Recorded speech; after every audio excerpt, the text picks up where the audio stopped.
Understanding irrational numbers को हम कैसे अंडरस्टैंड करेंगे। हमने बहुत दफ़ा पढ़ा है कि नंबर्स की बहुत सारी टाइप्स होती हैं, जिसके अंदर इंटीजर्स होते हैं, होल नंबर्स होते हैं, रियल नंबर्स होते हैं, रैशनल नंबर्स होते हैं। There are so many types. सारे नंबर्स समझ में आ जाते हैं, लेकिन सबसे ज़्यादा जो प्रॉब्लमेटिक है वो इरेशनल नंबर्स हैं। इरेशनल नंबर्स का ताल्लुक जो है वो डेसिमल से है। रिपीटिंग डिजिट्स जब डेसिमल के अंदर इन्वॉल्व हो जाते हैं तो इस टाइप के नंबर्स को क्यों इरेशनल नंबर्स कहा जाता है। इसका एक नॉर्मल तरीका ये है कि ना समझ में आने वाले नंबर, जो रैशनल वो चीज़ होती है समझ में आती है, जो चीज़ नहीं समझ में आती है वो इरेशनल कहलाती है। लेकिन इन नंबर्स को हम इरेशनल इसलिए नहीं कहते कि ये नहीं समझ में आते, इनको हम इरेशनल इसलिए कहते हैं क्योंकि आप इनको एक रेशियो की फॉर्म में नहीं लिख सकते। Understand the irrational numbers, repeating digits after decimal. The meaning of irrational number is not having a ratio और नो रेशियो। ऐसे नंबर्स जिनको आप रेशियो के अंदर नहीं लिख सकते, यानी 1/2 की फॉर्म में या न्यूमरेटर और डिनोमिनेटर की फॉर्म में नहीं लिख सकते, ऐसे नंबर्स को आप इरेशनल नंबर कहते हैं। ठीक है, आप इनको दो इंटीजर्स की फॉर्म में नहीं लिख सकते।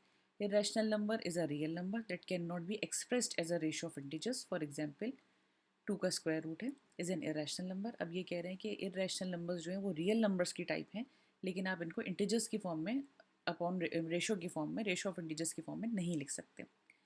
Because the decimal form of N irrational number is neither terminating not recurring. अब इस बात का क्या मतलब है कि डेसिमल फॉर्म जो है इरेशनल नंबर्स की, वो ना तो कभी टर्मिनेट होती है और ना वो रिकरिंग होती है, यानी उसमें सिमिलर रिपीटिंग नंबर्स या डिजिट्स नहीं होते। जैसे कि पाई का केस है। सर्कल्स जिन लोगों ने कर रखा है वो अच्छी तरह समझ सकते हैं कि पाई का ताल्लुक जो है वो सर्कल्स के एरियाज से है। Pi is an irrational number because it is not terminating. The approximate value of pi is 22/7. Also, the value of pi is 3.14159, etc. etc. अब पाई एक ऐसा नंबर है जिसको हम जब हम सर्कल का को सॉल्व करने के लिए बैठते हैं ज्योमेट्री, तो वहाँ पर पाई का काफ़ी इस्तेमाल होता है। तो पाई की वैल्यू अप्रॉक्सीमेटली 22/7 होती है। अगर आप 22/7 को डिवाइड करेंगे will get this type of number. Pi की वैल्यू जो होती है इसमें 3.141592653 वगैरह वगैरह जो नंबर्स हैं, इनमें से कोई रिपीटेशन का पैटर्न नहीं है। अगर आप इसको डिवाइड करते चले जाएंगे तो ये नंबर आते चले जाएंगे, इसमें से कोई सेट ऑफ नंबर या सेट ऑफ डिजिट्स जो है वो रिपीट नहीं हो रहा। तो हमने अब तक अपने पिछले वीडियोस के अंदर जो भी नंबर्स किए थे वो हमने ऐसे किए थे जिसके अंदर रेपिटेशन का फैक्टर था। यहाँ रेपिटेशन नहीं है। इसको आप इस तरीके से समझिए। देखें, हमने जब डेसिमल नंबर को चेंज किया था, जैसे कि 1/9 था, तो ये 0.1111 आ रहा था और ये बहुत सारे वन आ रहे थे, यहाँ रिपीटेशन हो रहा था। लेकिन यहाँ पाई की वैल्यू के अंदर कोई रिपीटेशन नहीं है। सिमिलरली अगर हम यहाँ पर देखें 0.14 14/99 है।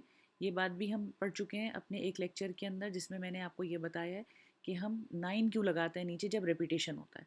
तो जो लोग ये देखने में इंटरेस्टेड हैं कि जब डेसिमल के बाद नंबर्स रिपीट हो रहे होते हैं तो उनके नीचे 9, और जितने नंबर रिपीट हो रहे होते हैं उतने 9 क्यों लगाते हैं, तो वो जाके इस चीज़ का रेलिवेंट वीडियो देखे जहाँ पर मैंने बताया कि why we use 9 in decimal repetition. फ़िलहाल की बात सिर्फ ये है कि यहाँ पर डेसिमल एक एक तो सिंपल डेसिमल आपके पास होता है कि आपके पास एक सिंपल डेसिमल आया, आपके पास लिखा हुआ है 2.5। लेट से आपके पास 2.5 लिखा है, आपको 2.5 को चेंज करना है फ्रैक्शन के अंदर, तो आप सिंपल 2.5 को 25/10 कर देंगे। ठीक है ना। अगर फर्स्ट कर ले आपके पास लिखा हुआ है 2.5 और कोई आपसे ये कहे कि इसको आपको डेसिमल के अंदर चेंज करना है, तो सॉरी आपको उसको फ्रैक्शन में चेंज करना है, तो आप सिंपल क्या करेंगे, इसको आप कर देंगे 25/10। ठीक है ना। ये हो जाएगा आपका 25/10। यहाँ से डेसिमल रिमूव हो जाएगा और डेसिमल रिमूव होके नीचे 1 आ जाएगा डेसिमल के नीचे, और जितने डिजिट्स इसके बाद होते हैं 0 लग जाएगा, ये 25/10 आ जाएगा। ठीक है। तो ये तो एक सिंपल हमारा डेसिमल है जिसको हमने चेंज किया है फ्रैक्शन के अंदर। जब रिपीटेशन हो रही होती है यहाँ पर तो आप नीचे 9 लगा देते हैं। अगर दो नंबर रिपीट हो रहे होते हैं इसके ऊपर हम विनक्यूलम की बार लगाते हैं, इसे विनक्यूलम कहते हैं, इसकी बार लगाते हैं। इसका मतलब है कि 14141414 आंसर में इस तरीके से आ रहा होगा। तो बार बार 1414 लिखने के बजाय 14 लिख के बार लगा देंगे, विनक्यूलम लगा देंगे, इससे रिपीटेशन का पता चल जाएगा। और ऐसे नंबर को जब हम चेंज करते हैं डेसिमल से फ्रैक्शन के अंदर, तो हम इसके नीचे डेसिमल के बाद जितना डिजिट्स रिपीट हो रहा था उतने 9 लगा लेते हैं। ठीक है ना। 2 डिजिट रिपीट हो रहा है, हमने 2 9 लगा लिए। इसी तरीके से अगर यहाँ पर 3 डिजिट्स हैं उन पे विनक्यूलम है, इसका मतलब 246 आर बार बार रिपीट हो रहा होगा, तो हमने यहाँ विनक्यूलम लगा दिया। इनको चेंज करने के लिए हम 999 लगा लिया।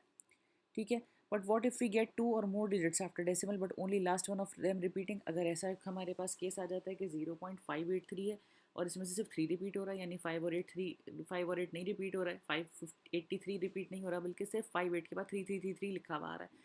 तो ऐसे केसेस के अंदर हम इस किस्म के क्वेश्चंस को दो हिस्सों में डिवाइड कर लेते हैं। जो रिपीटेशन वाला फैक्ट पार्ट होता है उसको हम अलग कर देते हैं, और जो नॉन रिपीटिंग पार्ट होता है उसको अलग कर देते हैं।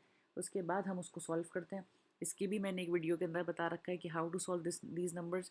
ये आप रेलिवेंट वीडियो के अंदर चेक कर लें। यहाँ पर इन शॉर्ट मैं आपको ये बता देती हूँ कि इसके अंदर रिपीटिंग जो फैक्टर होता है, जो रिपीटिंग पार्ट होता है इस डेसिमल नंबर का, वो हम अलग रख लेते हैं, और जो नॉन रिपीटिंग पार्ट होता है उसको अलग रख लेते हैं। इन दोनों को जब हम प्लस करेंगे तो हमारे पास यही आंसर आएगा। तो हमने यहाँ पर ऐसा ही किया है कि 0.58 को वैसे ही रहने दिया है, 0.03003 जो है उसको हमने अलग कर लिया है। 0.58 को डेसिमल फ्रैक्शन में लिखना आसान था, 58/100, इसको हमने ऐसे ही रहने दिया। उसके बाद हमने 0.003 को 0.3 बाई मल्टीप्लाइंग इट विथ 100 हमने इसको चेंज किया है। चेंज करने के बाद हमें ये सब प्रीवियस नॉलेज से हमें पता है कि 0.3 जो है वो 3/9 क्यों है, जो रिपीट हो रहा है उसके नीचे 9 लगाते हैं। क्यों 9 लगाते हैं ये आप मेरी रेलिवेंट वीडियो में प्लीज़ देखिए। इसको हमने रिड्यूस कर दिया है। रिड्यूस करने के बाद ये 1/3 divided by 100 is equals to 1/3 multiply by 1/100 हो गया है। और यहाँ पर फिर हमने 58/100 जो हमने यहाँ लिया था, और इसको हमने सॉल्व किया है। यहाँ पर 1/300 हो गया। इन दोनों का हमने एलसीएम लिया है, और ये हमारा आंसर आ गया 7/12। अगर आप 7 को 12 से डिवाइड करेंगे तो आपके पास वही 0.58333 आ जाएगा, जो कि एक्चुअली हमारा क्वेश्चन था। जिन लोगों को यहाँ ये समझ में नहीं आया है वो इसका सॉल्व करने का तरीका जाके वीडियो में देखें, जहाँ मैंने बताया है कि हम सिंगल नंबर जो रिपीट हो रहा होता है उसको किस तरीके से सॉल्व करते हैं। बहरहाल इस लेक्चर के अंदर हमने सारी पॉसिबिलिटीज़ कवर कर ली। एक पॉसिबिलिटी ये है कि हमारे पास डेसिमल का जो नंबर हो, ना ही तो वो नंबर के अंदर कोई डिजिट या डिजिट्स का पेयर रिपीट हो रहा हो, और ना ही वो टर्मिनेट हो रहा हो, यानी ना तो वो नंबर ख़त्म हो रहा हो, जैसे कि 2.5 एंड हो गया, ठीक है ना, 5 के बाद कोई डिजिट नहीं है। या ये है कि 1.14 1.14 के बाद 141414 आता रहा है, ठीक है, या 583 के बाद 3333 आता रहा है।